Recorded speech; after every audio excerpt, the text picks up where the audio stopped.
comparé ak jamonoy Abdou Diouf ak jamonoy Macky Sall. ba ñuy jéggi Abdoulaye Wade que ni foofu lëmbu tool tey c'est là où ça fait mal. parce que dama ne Macky Sall président Macky Sall su ñëwee liñ doon jooy ci Abdou Diouf. liñ doon jooy ci Abdoulaye Wade moom bu ñëwee da koy saafara. mais tey la moo li gën a jooy bu dee mbuur gi ma dëkk la tey la moo li gën a jooy tey la moo li gën a am naqar tey la moo li gën a am tiis. moo tax li musul am aussi. moom ngay gisaat muy gën a continuer. booy bàyyi fi géej gi bëggatuñ ci dara. ñàkk espoir ci géej gi ba amatuñ ci yaakaar ni dañuy mbëkk dañuy dem seen yoon. foofu la problème bi nekk. su ma la déggee ci sa biir wax kon benn solution. la ñu gis mooy maanaam bu ñu changé woon xëy na président. mu indil ñu beneen projet indil ñu aussi beneen vision. jagleel ko lu jëm ci wàllu pêche bi yow foofu nga yaakaar. xam nga ndax boobaak léegi pour mu jox 11 ans. wala boog nga xaw cee yàgg ci ab diir. est-ce que loolu deful woon ba léegi yaakaar nga pour war ko mën def. xam nga ak contexte politique bi ñu nekk ñu ngi nous sommes presque à. xam nga ni man dama ne à 2 mois sax pour nga quitter ci pouvoir sax. war nga mën a li ngay liggéey. nga war ko mën a bàyyi ci assiette boo xamante ëllëg. future génération yi dañuy ñëw continuer boobu day yomb ci ñoom. foofu la suñu njiit yi di amee problème. dañu war a liggéey loo xamante pas pour tey mais pour suba. mais li ngay liggéey pour tey dañ koy dundee. li ngay liggéey pour tey la yem. mais dañuy liggéey loo xamante pour l'avenir. pour futur yi pour xale yi génération bi am ñooy ñëw. ñu fekk mag ñi defar leen ba mu mel ni mbartal. parce que président Macky Sall Sénégal la jànge ci université yi la nekkoon.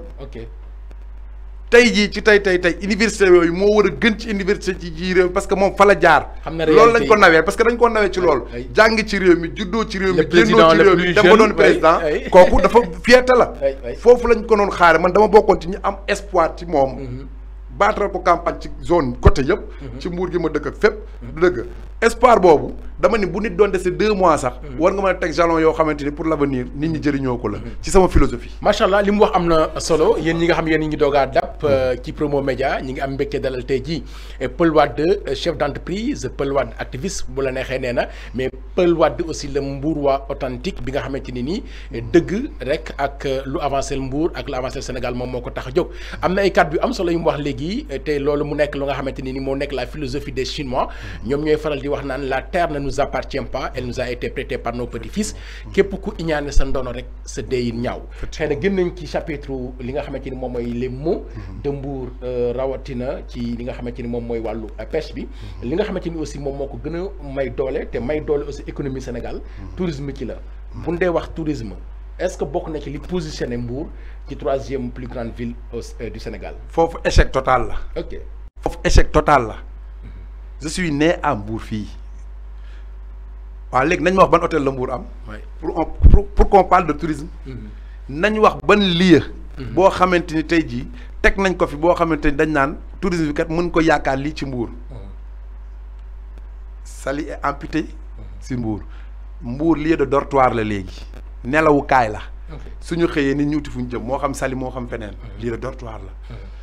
du lenn loo xamante ni tey jii tourisme mën nga ko cay sentir ci Mbour marché bi mën nga fa yóbbu tubaab te tubaab la ñu mais tourisme lépp la ba ci sénégalais yi sax ñun dañu war a sentir suñu bopp ci hôtel yi mais demal ci hôtel yi tu ne trouves même pas des sénégalais. léegi problème bi volonté politique la aussi. volonté politique bi moo de sax foofu ba pare leneen li mooy acteur tourisme yi ñu ngi def seen kéemtalaay kàttan.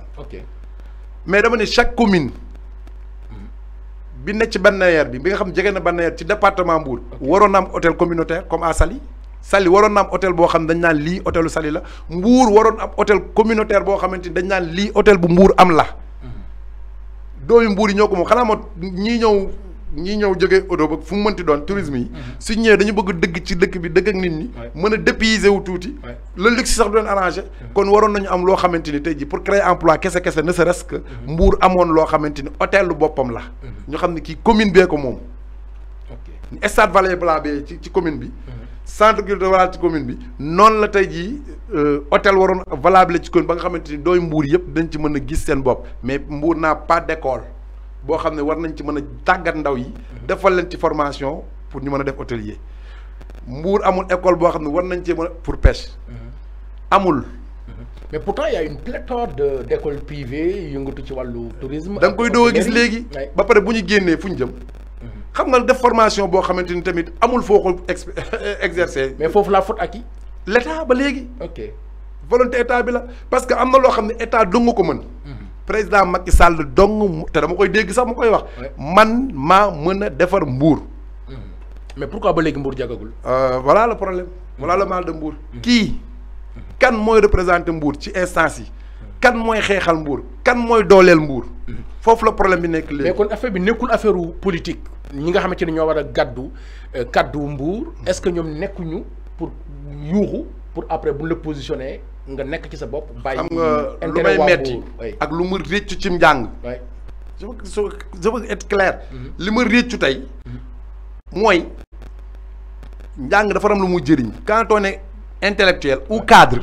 dafa am spécificité boo xamante ni. ak exclusivité boo xamante ni bokkoog pël bi nga xamante ni c'est un artisan. am na lu la war a différencier. dafa am lu ñu war a différencier. mais suñu demee bokk benn loo boo xamante ni tey jii. rien ne nous fait rêver que d'être le maire de Mbour pour mën a liggéey Mbour. c'est là où y a problème. man dama bëgg dooy Mbour yi ku ci nekk. comme ni ñu ko doon chanté la déggee dafa mel ni que les jeunes manquent d'ambition. non manqué d'ambition. dafa am ñoo xam dafa am politique gu Sénégal dafa yàqu. ba nga xamante ni boo yorut. xaalis mënoo politique. boo ko xoolee ci homme politique yi fi nekk nii foog nga dem ba tey appareil état. pour mën a ñemee dugg ci politique bi. yàggul il faut nga am appareil boo xam ne état jox na la ko. que ce soit ñu nominer la. ou ñu élire la ou quelque chose comme ça nga mën a tirer ci avantage yooyu pour mën a dugg fan ngay def loolu. est-ce que da nga ciy créer emploi est-ce que da nga ciy jàppale nit ñi selon ni ma bëggee ñu jàppale ko nit ñi ci xalaat. ki ngay may jën. jàngal ko nu ñuy nappe ki ngay ñëw di ko jox sa alal muy dem moo xam événement la moo xam leen nga jox ko mu dem mu jeex mu je préféré woon que nga def projet yoo xamante ni ëllëg ndaw yi mën nañ la cee fekk si nga accompagner leen ñu dem mais fii da ngay am fit parce que da ngay appareil état moo tax nga war a mën a dugg ci léegi nag au lieu nga xalaat liggéey pour dëkk bi mais da ngay xalaat nan nga war a mën a doonee dara kon sa tekkite ci politique nga ko yaakaar sa tekkite ci politique nga ko yaakaar pour mën na da ngay dimbali ñun nag dañ cee nekkoon avant ñuy wax waxu politique. kon léegi est-ce que kon du ñëw à proprement parler ci kan moo war a mën a doon un leader politique politique dañ koy def comme ni ñu koy waxee définition bi ñu ko jox c'est l'art de gérer la cité. Effectivement. mais bu fekkee ni que li la tax a jóg nekkul ci naka nga war a mën a gérer la cité. mais noo mën a fexe pour dundee. ci appareil bi ñu la jox. kon est-ce que du kon problème bi foofu la nekk. Je te dis. Et je vais être clair aussi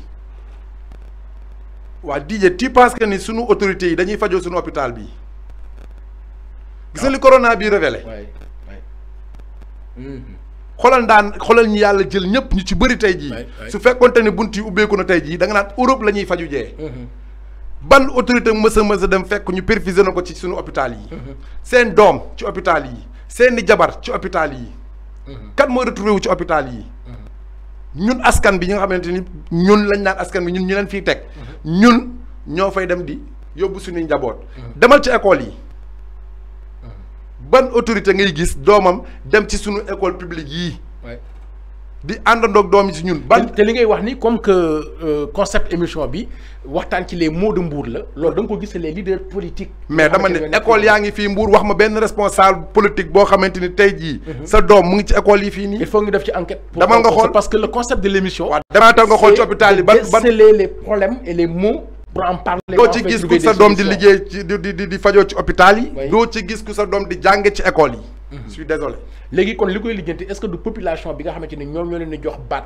ak di leen teg fa ñu nekk ñoom waruñoo am fulla wala am taxawaay ci xool kan la ñuy foofu la ciy metti damay def au-delà ok mooy dañ naan chaque peuple mérite ses dirigeants kooku ça fait mal dafay am blocage ci man tuuti dama naan askan bi ñoo saxla ku leen nax képp ku la ni mën na defar Mbour ci maire yi mais képp ku fi xëccoo laa la ku la ni mën na defar waxul loolu dëgg man maa la wax lii. et pourtant instant bi ñu ngi nekk ci réalité. ñu ko bëgg bari na mais ñii dañ maa gën a capable pour doon maire. oui et pourquoi pas. dañ maa ëpp xam-xam. non. diplôme lañ ma ëpp. man ma gëm ni maa leen ëpp expérience. parce que liggéey la tabax liggéey koy def te si bu fekkonte ni. am njàng dong mooy tax a doon maire. maire bi ñuy gën a naw ci département bi bokk na ci. Ousmane Gueye mi c'est un sans diplôme. avec des réalisations yoo xamante ni tey jii mais yoo xam ne da nga ciy teg sa loxo. du dëgg kon ndeke mbir mi du ay am non du ça n'a rien à voir am njàng volonté la. ak gëm sa askan bëgg sa askan bëgg sa dëkk bëgg sa réew. am réew dañ koy tabax. ki yor diplôme dafa am lu ko diplôme moo da jëriñ. mais léegi diplôme bi ci politique bi. mooy nan nga mën a jógee ci A dem ci je te donne un exemple. Le directeur de cabinet du président c'est Mamour Saleh. bërki démb président dafa am confiance teg ko ci comme directeur de cabinet. gars yi ni lan namul hiérarchie waru koo wër mën a doon. où est l'expérience dans tout ça. ana son vécu. ana son vécu kon daal réew mi daal ku amul diplôme. artisan nga. nappkat nga. bokkoo ci lenn loo xamante ni war nga mën a dugg ci instance yi. waaye léegi la moo tax député yi jàngul xamuñu dara ñu naan la hémicycle bi gën a nulaar bi gën a bon. ci bi Sénégal amee indépendance ba léegi mooy bii fi nekk nii tey. la moo tax ñu leen koy jiiñ lan moo tax politique la ñuy def suba ba ngoon jot.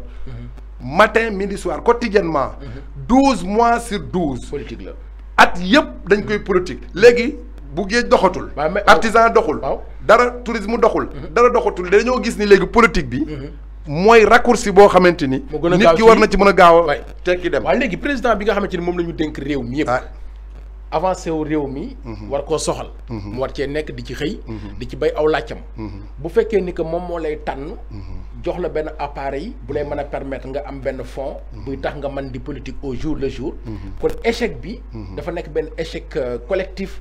boo xamante ni nii c'est à l'image du leader ak ñi nga xamante ni ñoom la àndal di def politique. xam nga lu gën a yées ci àdduna. bu président Macky Sall doon ñëw dama bëgg waa Mbour may ma teeru ko man. ne ko wax ma rek ci 2012 bi ñu la jàppale ba léegi tegal sa baaraam fii ni li nga defal Mbour. quand je parle de Mbour waxuma la département ñu ne ay aéroport de Diassak. ay autoroute à péage ak yooyu. benn dugg ci commune bi. ndax léegi ak acte 3 bi. autonomie day am ci communes yi. c'est sûr kon da nga naan aéroport bi da nga naan Diassak Thiès. autoroute bi dafa traversé Malicounda dem. man Mbour commune laa wax Mbour gi ma juddoo yeroo fi màggee fi Demba Diop nekkoon fi Karo nekkoon fi. référence yooyu. lan la ñu defal Mbour ci diggante 2012 ak léegi. mais kon vous avez besoin d'un président qui est né à Mbour ou bien. pas né à Mbour. xam lu ñu Mbour mooy lan. ok xam lan la war a Mbour. comme ni muy defee yeneen cër yi xanaa dafa ñaaw. ci indépendance ba léegi ñaan la Mbour sax mënul am benn doomam boo xam ne war nañu ko mën a jël ministre. xanaa ñi wegguñu ñu. xanaa respecté wuñu kon borom diplôme yi. xanaa respecté wuñu intellectuel yi. Mbour n'a pas usurpé de sa position de troisième plus grande. parce que génération bu ñëw rek. da ngay copier-coller ci génération bi fi jóge woon. ok c'est là où le respect manque. ok kon léegi problème bi kon ci waa Mbour la xam ndax foofu la ñu nekkoon léegi. ci est-ce que kon jotul. ñi nga xamante ni ñoom ñooy teg. yenn kilifa yi ci yenn position yi di askan bi ñoom ñooy faju ci hôpital yi ñen fal seen i doom ña ngi leen di faj yi fële. ñu yóbbu seen i doom ñu jàngi ji fële. et tout te suba ñoom ñooy ñëwaat talalaat leen loxo ngeen pare pour àndaat ak ñoom léegi kon est-ce que fi ñu toll nii ci waa Mbour ak ci jamono ji investiture yi commencé jàll nañ ci liste yi coow yi ci amoon xam nañ ko ñi bëgg a briguer maire bi maire yi ci département bi aussi bari na te soo xoolee. ñi koy briguer mooy à la limite ñi nga xamante ni ñoo ko doon briguer démb te bañ ko briguer ba pare am ko taxawaay bi ñu taxaw moom moo tax ba tey Mbour nekk fi mu nekk nii léegi askan bi nga xamante ni moom mooy le perdant toujours léegi lan nga war a mën a am en tant que doomu Mbour pour message pour jox ko pour su demee ba mu xam profil bii la war a tànn mu war a mën doon. man APR laa bokk. ci laa mës a milité. ok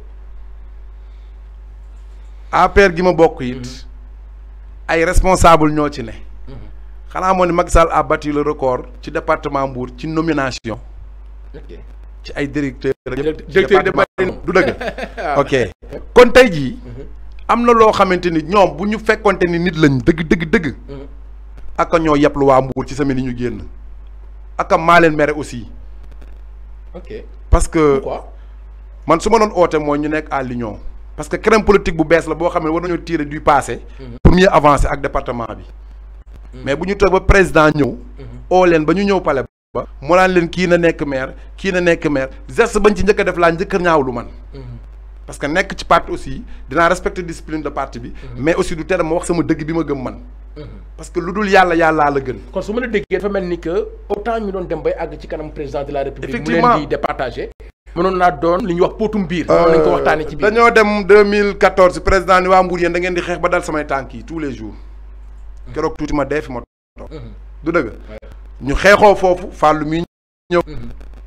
xanaa ñun mu jógee waatee dañoo war a fàtte suñu bopp. fàtte suñu jëmm yii. parce que dafa ku gagné rek maire nga Fallou Sylla maire de Mbour la ba keroog keneen di fi nekk. laa ko wa jàppale man lan nga ko jàppalee lan la ko waa APR jàppalee